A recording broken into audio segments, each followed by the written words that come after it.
Hi, welcome to the lecture on the policymaking process in this class. Now, if you had asked me even maybe 3 years ago whether I thought policy was interesting, I would have said no, absolutely not. It is so boring. Oh my gosh.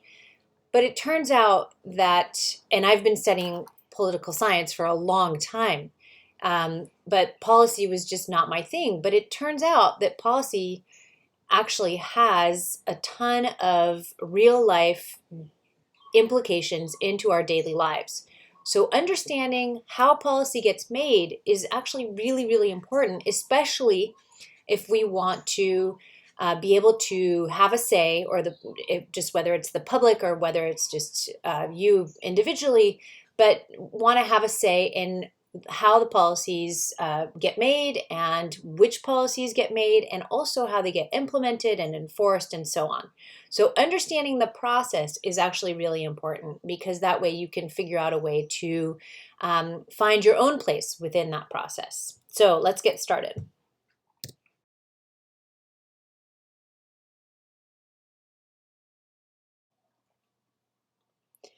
Conflict between the White House and scientists over where science ends and politics begins is ongoing.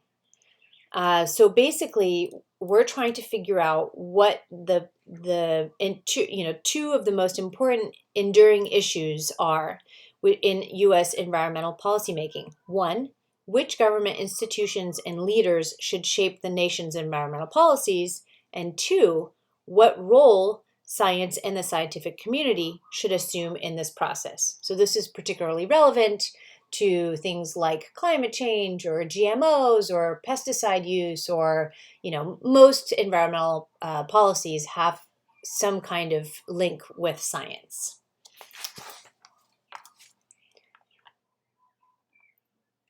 So first, policymaking is a process that involves a number of related decisions originating from different institutions and actors ranging across an entire domain of the federal government and also of private institutions. Also, policymaking is continuous. You can't just think that it happens one time and then that's it, it's set. Once made, the decisions are rarely, set in stone. Environmental policies is in some respects fluid and impermanent and always changing. Second, policymakers, whether of the legislative, White House, or bureaucratic type, I should say, basically can seldom act without restraint. Their discretion is bounded and shaped by many constraints: the constitutional separation of powers, institutional rules and biases, statutory laws, shared understandings about the rules of the game for conflict resolution, political realities, and even more. These constraints collectively are given in the policy setting, given in the policy setting, which means that government resolves almost all issues in a predictable style. Third, environmental policymaking is a volatile mixture of politics and science that erupts into controversy among politicians, bureaucrats, and scientists over their appropriate roles in the process, as well as over the proper interpretation and use of scientific data in political and policy questions.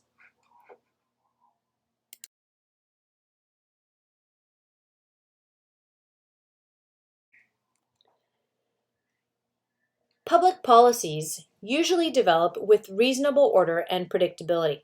Governmental response to public issues, the business of basically converting an issue into a policy, and that's a pretty important distinction, customarily begins when an issue can be placed on the government agenda. The successful promotion of issues to the agenda does not ensure that public policies will result, but this basically is the first step of the policy cycle. An environmental issue becomes an environmental policy as it passes through several policy phases. Okay, so let's talk about those phases. The first is agenda setting. Basically, it's the politics of getting problems to government. It's the politics of imparting sufficient importance and urgency to an issue so that the government will feel compelled to put the matter on the official agenda of government. So getting an issue on the agenda means placing it where institutions and individuals with public authority can respond and also feel a need to do so. And that's sort of the critical part. Do they feel like they need to respond, or is it just on their radar?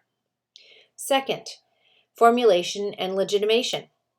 The government agenda can also be a graveyard for public problems. Few issues reaching the governmental agenda, whether it's environment or otherwise, reach the phase of policy formulation or legitimation. Policy formulation involves setting goals for policy, creating specific plans and proposals for these goals, and selecting the means to implement such plans. So policy formulation in the federal government is especially associated with the presidency and with Congress. 3. Implementation. Public policies remain statements of intention until they're translated into actual operational programs. So the impact of policies depends largely on how they're implemented. What government is doing about environmental problems relates primarily to how the problems have been implemented. 4. Impact and reformulation. All of the procedures involved in evaluating the social impact of governmental policies, in judging the desirability of these impacts, and in communicating these judgments to the government and the public can be called impact assessment. 5. Termination. This is, quote, the deliberate conclusion or succession of specific governmental functions, programs, policies, or organizations, end quote. That amounts to policy termination. Terminating policies, environmental or otherwise, is such a difficult process that most public programs, in spite of intentions to the contrary, become virtually immortal. Policies usually change through repeated reformulation and reassessment. 6. Because policymaking is a process, the various phases almost always affect each other. An important reason why understanding a policy often requires considering the whole development pattern. So, for instance, many problems encountered by the EPA when enforcing the Federal Water Pollution Control Act, which was first written in 1956, arose from the congressional failure to define clearly in the law what was meant by a navigable waterway. So the legislation was explicitly applied only to navigable waterways. Congress deliberately built in this ambiguity to facilitate the passage of this really complicated legislation. But in turn, the EPA looked for early opportunities to bring the issue before the federal courts to compel basically what's called judicial assessment. So having the courts look at the law so that they could look at its intent, so that the agency might then have this guidance for implementation of that particular provision. And also, many aspects of environmental policy may occur simultaneously.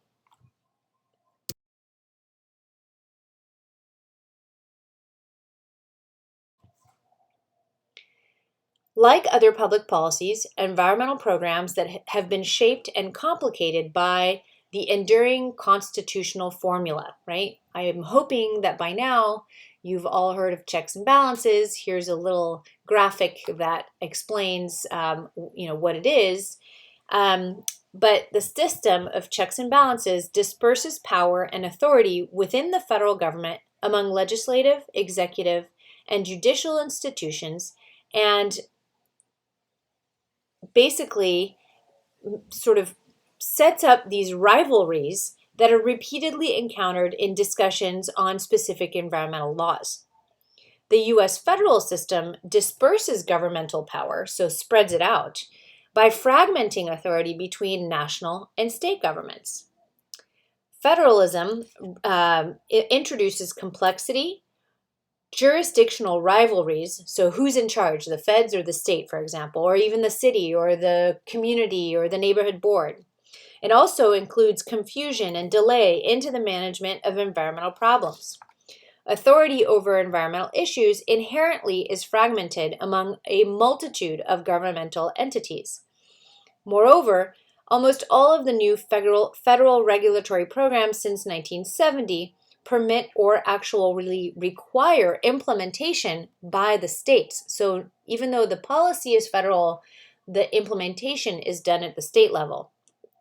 Federal and state collaboration in environmental regulation is often cooperative, but can also be contentious. Many state authorities believe that all these environmental problems, now federally regulated, would be best managed by state and local governments. The Constitution encourages a robust pluralism of organized interests. Constitutional guarantees of freedom of petition, expression, and assembly promote constant organization and political activism at all governmental levels among thousands of economic, occupational, ethnic, ideological, and geographic interests. To make public policy in the U.S. requires public officials and institutions to reconcile the conflicting interests of organized groups whose claims not only to influence but also to authority in making public policy have resulted in unwritten constitutional principles. So these constitutional constraints, have important implications for environmental policy. It's easier to defeat legislation and other governmental policies than to enact them, and to frustrate in governmental action on issues than to create it. Also, most policy decisions result from bargaining and compromise, and that's hugely important, among institutions and actors all sharing some portion of diffused power. So basically, what happens is not chosen as a solution to a problem, but rather results from a compromise, conflict, and confusion among officials with diverse interests and unequal influence. Public officials strongly favor making and changing policy incrementally. What is incrementalism? It is called working within the system. So it's basically politically seductive. It allows policymakers to draw on their own experiences in the face of unfamiliar problems and encourages the making of small, incremental policy adjustments at the margins to reduce anticipated and perhaps irreversible and politically risky consequences. But incrementalism can also become a prison of the imagination by preventing policy innovation and stifling new solutions to issues.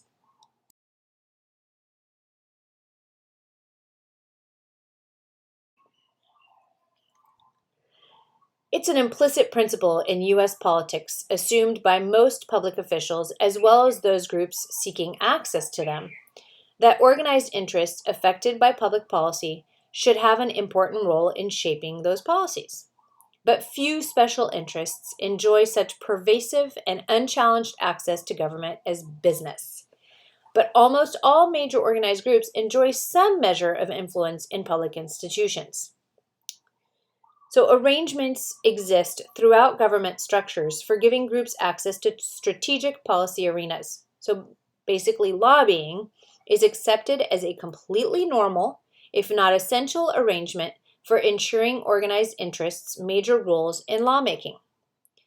But no interest has exploited the right to take part in the government process more successfully than business as a sector of the industry. In environmental affairs, the sure access of business to government assumes this huge importance because business is a major regulated interest whose ability to represent itself and get careful hearing before public agencies and officials often delays or complicates the regulation that they're trying to avoid in the first place. Business weighs especially heavily in deliberations of public officials because its leaders collectively manage much of the economy and perform such essential economic functions that the failure of these businesses would produce severe economic disorder and widespread suffering. So great is this concern that public officials usually give business not all it desires, but enough to ensure its profitability. Out of this grows the privileged position of business in government and its widely accepted right to require that government officials often, quote, give business needs precedence over demands from citizens through electoral, party, and interest group channels, end quote. Business also enjoys practical political advantages in competition with other interests for access to and influence on government, far greater financial resources, greater ease in raising money for political purposes, and an already existing organization available for use in political action. Business, often, if not usually, is able to exploit its privileged status in U.S. politics to ensure that its views are represented early and forcefully in any policy conflicts. Its interests are pursued and protected carefully at all policy phases, and its forces are mobilized effectively for long periods of time.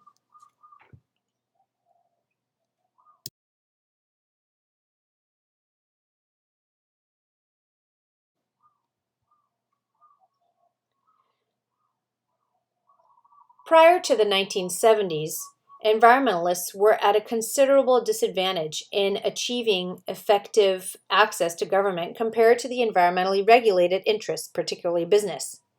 Along with um, environmental groups, along with public interest groups, consumer organizations, and others advocating broad public programs were quick to promote a number of new structural and legal arrangements that enlarged their government influence. Environmental groups, in fact, have acquired the finesse to be these amazing adversaries in traditional political confrontations with well endowed opponents.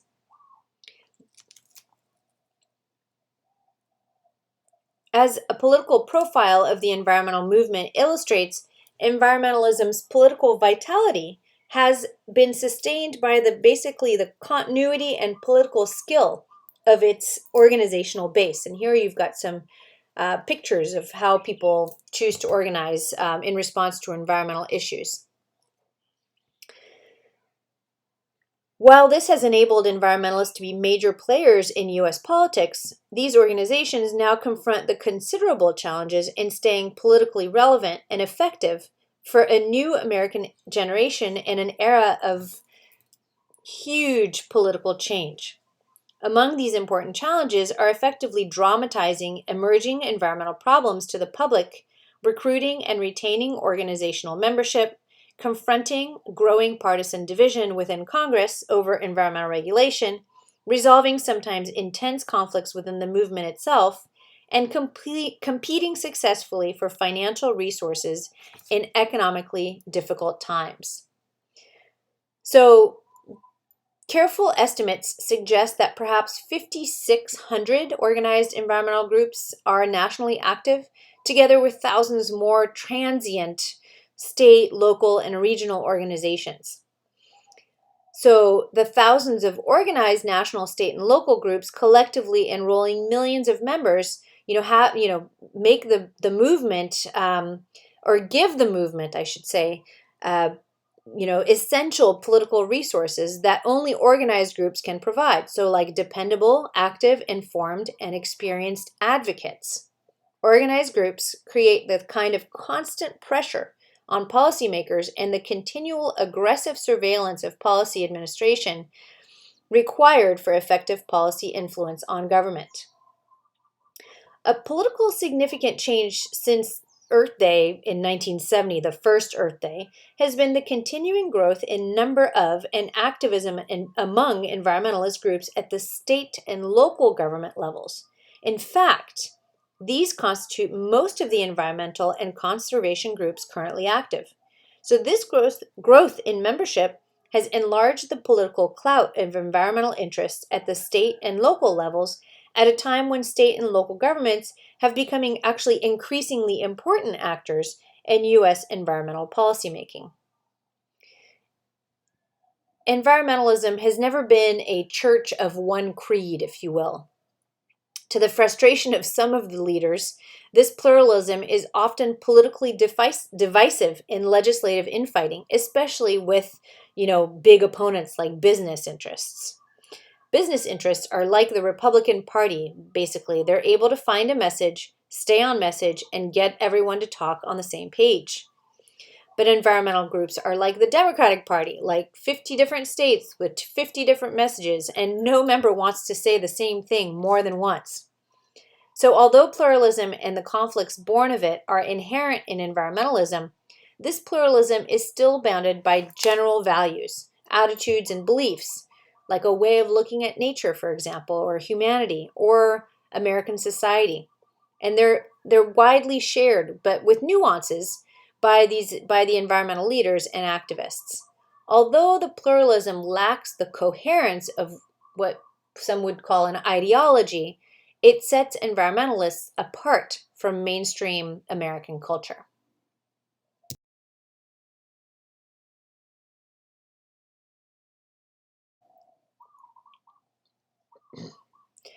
Reduced to essentials, environmentalism springs from an attitude toward nature that assumes that humanity is part of the created order, ethically responsible for the preservation of the world's ecological integrity, and ultimately vulnerable, as are all Earth's other creatures, to the good or ill that humans inflict on nature.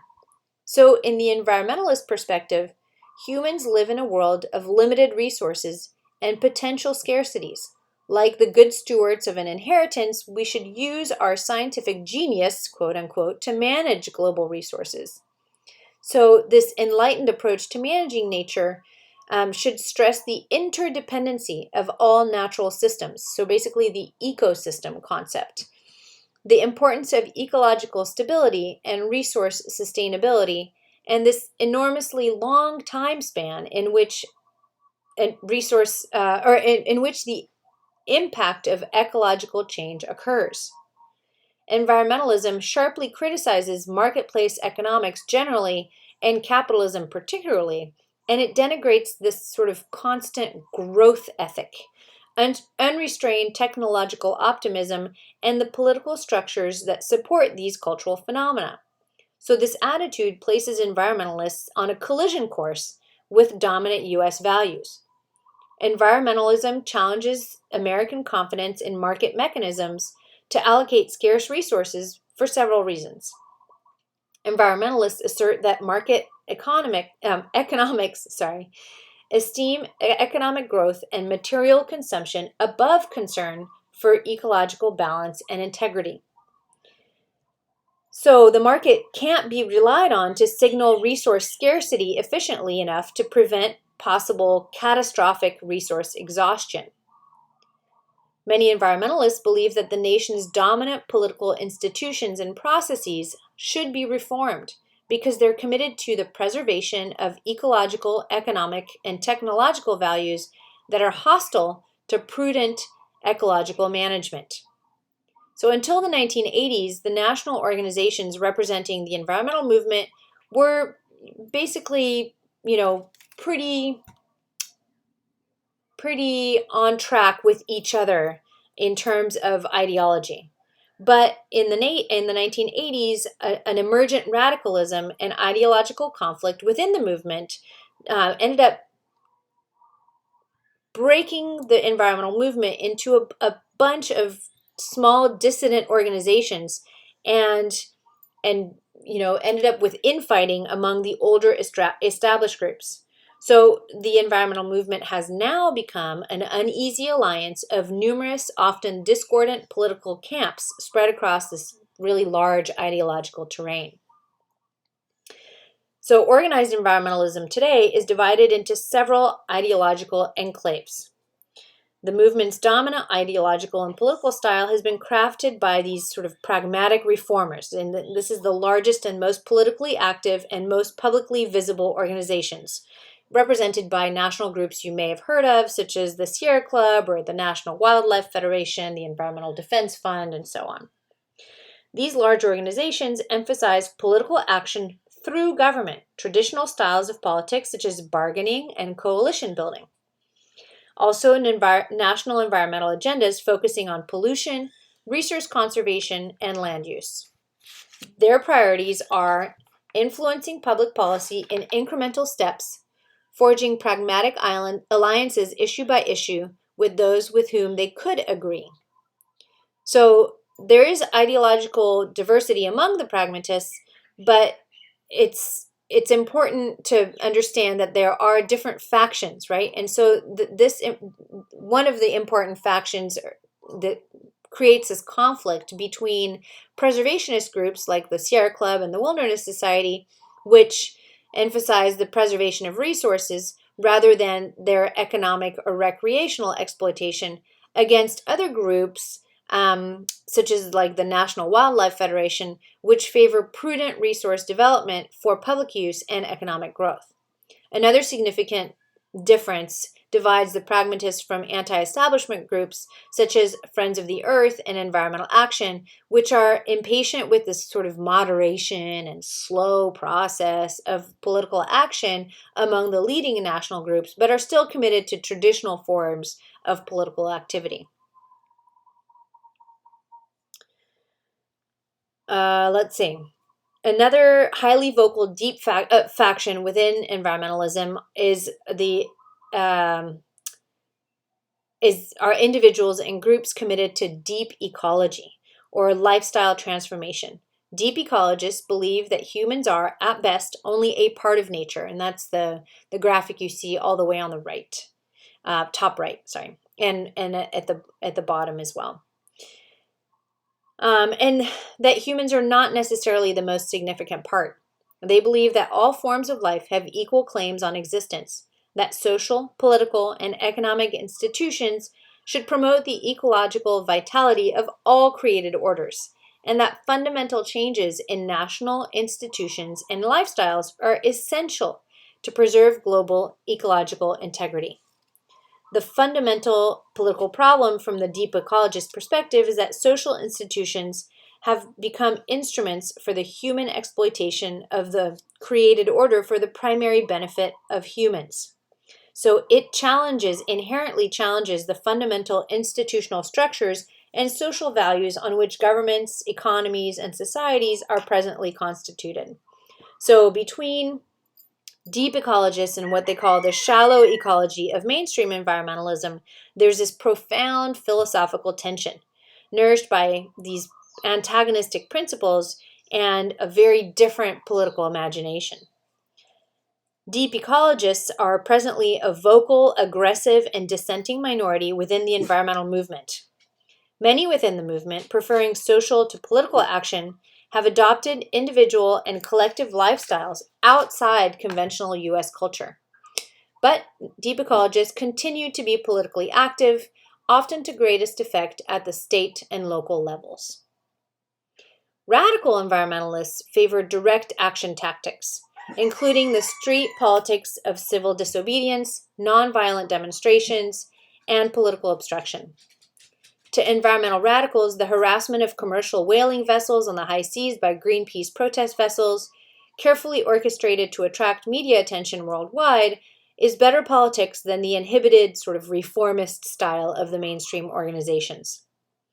Radical environmentalists share a common sensibility that all life is mortally threatened by an ecological degeneration created by advanced modern cultures. So they want a fundamental cultural transformation that completely rejects the dominant political and economic institutions of most advanced societies as basically incompatible with global ecological vitality. And you've got here an image of Greenpeace activists going to an oil rig in the Arctic.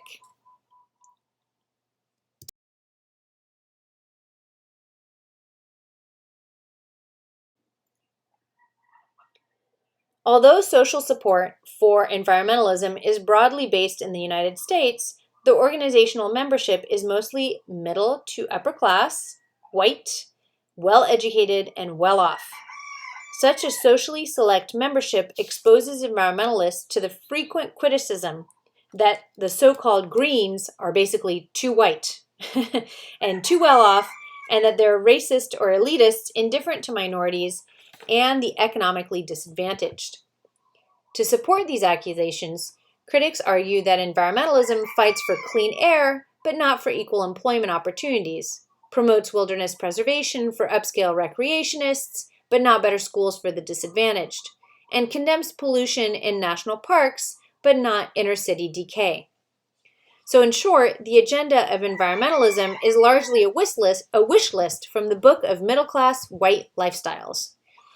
Mainstream environmental organizations, increasingly sensitive to such criticism, have struggled to broaden their social constituencies and policy agendas.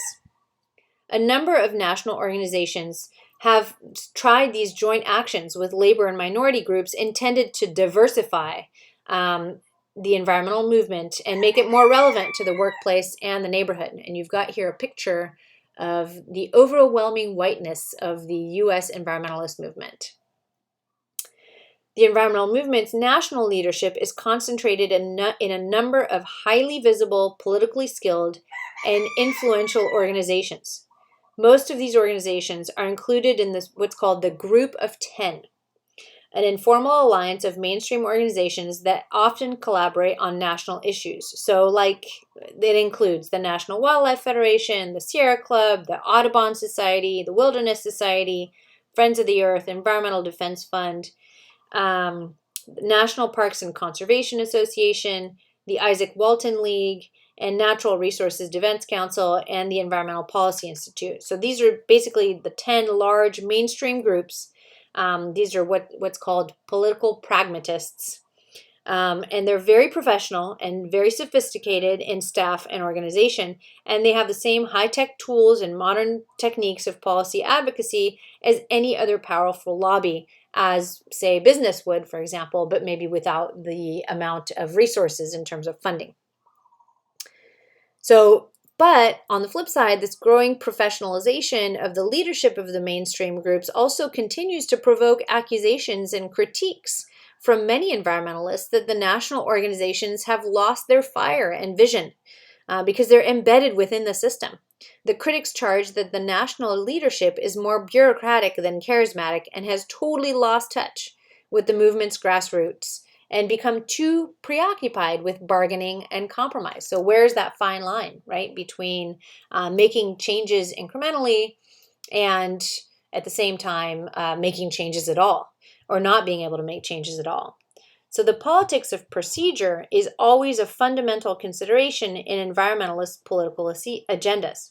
So the movement's power flows in good part from success in procedural politics, from aggressively exploiting advantages through the intricate manipulation of the policy process, which is why I said originally that the policy process is actually very, very important, because that's where a lot of changes can get made. So many environmental laws are implemented largely through bureaucracy in the courts, so the environmental organizations have been especially sensitive to the importance of protecting or enhancing decision-making procedures that work to their benefit in those particular institutions. Environmental organizations are an active, highly visible, and politically important presence among the major organized interests in American politics at all government levels. Environmental groups seldom match in political resources the magnitude of money, organization, and legislative representation available to other powerful economic sectors like business or labor or agriculture. But the political skill and resources of environmental advocacy is still pretty considerable. Environmental organizations rarely claim to be partisan, but the reality is that most of their money invested in partisan elections flows to Democrats, and this lopsided partisanship is not surprising because in light of the polarization between the two major parties on most environmental issues, and the Democrats being more willing to support environmental issues and policymaking, whereas the Republicans are much more responsive to business interests.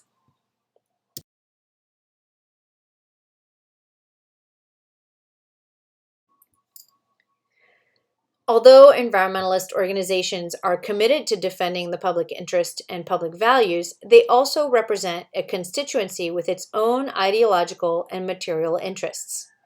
As environmentalism becomes increasingly organized and politicized nationally, critics assert that it has also assumed the narrow, self-interested viewpoint of every other interest group, while promoting policies that often serve no public ends. So this is more critiques.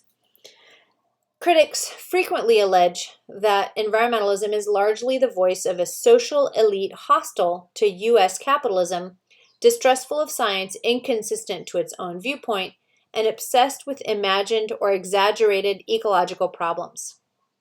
So critics assert that the environmentalist passion for controlled economic growth will deprive the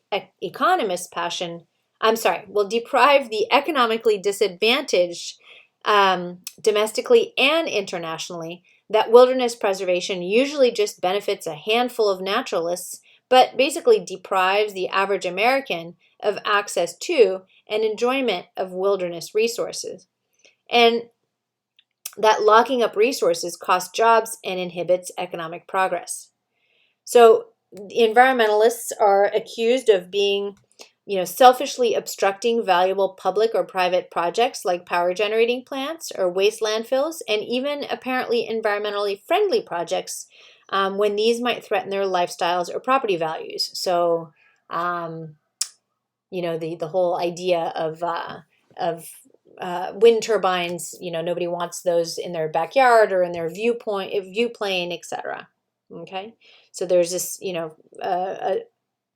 this disconnect between people wanting, environmentalists wanting clean energy, but then not wanting to have the clean energy. They don't want to look at it either. Environmental leaders also resort to the rhetoric of crisis so habitually that the environmentalism just sort of seems to be calling for the apocalypse is coming all the time, right? They're constantly crying wolf. So it's one of those things where it seems like it's a crisis all the time, and eventually it doesn't seem like much of a crisis because it's always been a crisis. So organized environmentalism is constantly pressuring government in order to ensure that environmental laws are implemented effectively. But this informal ideology of this sort of constant push is animated by the conviction that government officials can't be trusted to do the right thing and can't be trusted to implement environmental regulations without the coercive force of pressure politics. So, environmentalism is always relying on this pressure in this resistance to relaxation of strict pollution standards, which critics consider to be stonewalling, for example. So this is called countervailing power. Okay, so countervailing power also means the continual resort to litigation, administrative process, and citizen involvement, and any of the other procedures that equate with group pressure on government. So environmentalist leaders are very skilled at exploiting these and other political processes, which has invested them with this political power that they would otherwise not have, actually. And so, countervailing power, on the flip side, has also produced these enormous delays in the implementation of regulations and significantly increased the cost of environmental regulation because of litigation, right? So constant referring back to the courts means that regulation in and of itself is very expensive.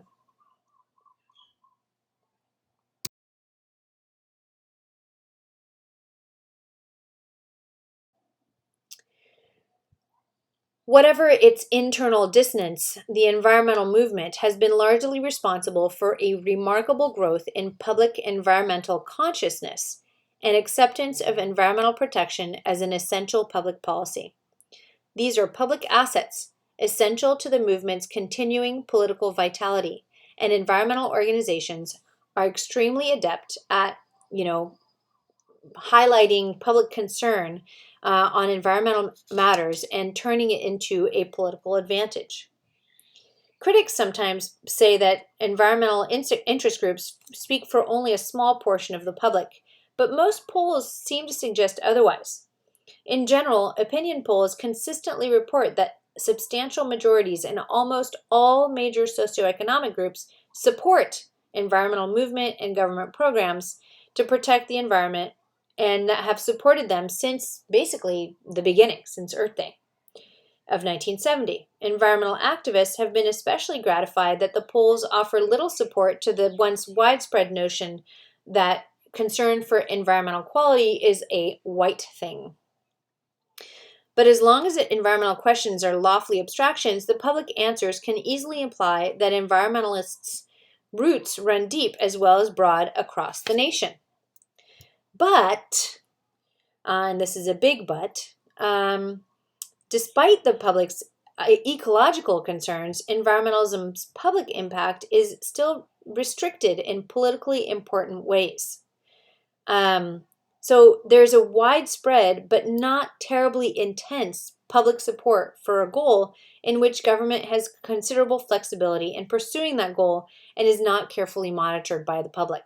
So what does that mean in terms of environmentalism? First, environmental issues have rarely risen to compelling importance or remained among the issues that most concern the public. So while the public often names the environment among issues about which they're concerned in advance of an election, when it comes to voting, the environment hardly ever ranks among the public's consuming concerns. And you can see here, the public's priorities for 2016, climate change is at the very, very bottom. And that's the only, and the environment is just a few above it, but still in the bottom quarter, I would say. So this low electoral priority for environmental issues prevails even though the public consistently rates Democrats, and especially Democratic presidential candidates, much higher than Republicans on environmental stewardship. Also, the disconnect between the voters' environmental values and their candidate preferences, especially in presidential elections, seem to result from several enduring assumptions about environmental issues. So, sudden surges of public interest or apprehension about the environment predictably rise in the aftermath of widely publicized environmental disasters or emergencies. But public concern is usually disappears unless the issue is repeatedly dramatized and also personalized, which I think is really important. The fact that it is personal or it affects people's daily lives, that's when the issue moves up in the rankings. Fourth, a deep and apparently growing partisan cleavage now runs like a fault line, basically across public alignments on most domestic environmental matters. On most issues, major issues related to environmental policy, how to regulate, what to regulate, whether to regulate, Republican and Democratic partisans always disagree. And finally, an important trend since 2000 has been an increasing public concern about the possible adverse economic impact of economic regulation, which has been played on in most major presidential elections. Those in favor of environmental regulations say that it's good for the environment, and those again say that it may be good for the environment, but if it's bad for the economy or bad for business, then we shouldn't do it. And you can see that in pretty much every election I can think of in recent memory, in this century at least.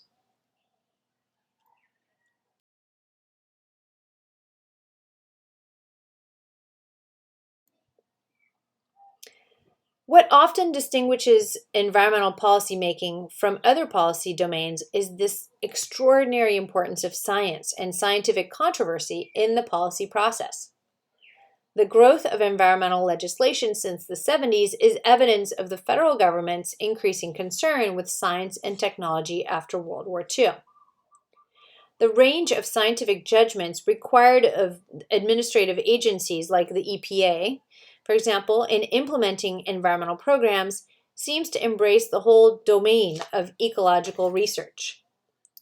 In policy conflicts, data become weapons, and science becomes a bastion against critics. Torturing technical data to fit some partisan position has become an art form in policy debates. Environmental issues frequently place scientists in a highly charged political atmosphere in which impartiality and objectivity among the most highly esteemed scientific virtues sometimes fail. It's characteristic of environmental policy that scientific evidence and opinion frequently are divided for political reasons, and so expert disagreements basically just reinforce political conflicts. The politician and the scientist live in fundamentally different decision-making worlds. For instance, significant differences exist in the time frames for problem solving. The scientist is oriented toward the future. The politician, the orientation is usually here and now, especially before the next election. Public officials must craft environmental policies amid continuing disagreement between experts and the public over the degree of risk associated with various environmental problems. But, decisions have to be made. So they confront, policymakers with this unwelcome choice between a scientifically risky decision and a politically risky one. So, in an important sense, environmental degradation is a 21st century problem, basically resolved according to 18th century rules. Fundamental government arrangements like institutional checks and balances, interest group liberalism, federalism, and everything else we've talked about in this lecture are explicitly created by the Constitution or are implicit in its philosophy. The explosive growth of federal environmental legislation and the distinctive role of science in environmental policymaking add this distinctively new elements to the federal policy cycle and indicate that environmental management has become a permanent new policy domain within federal and state governments with its own set of institutional and political biases and problems.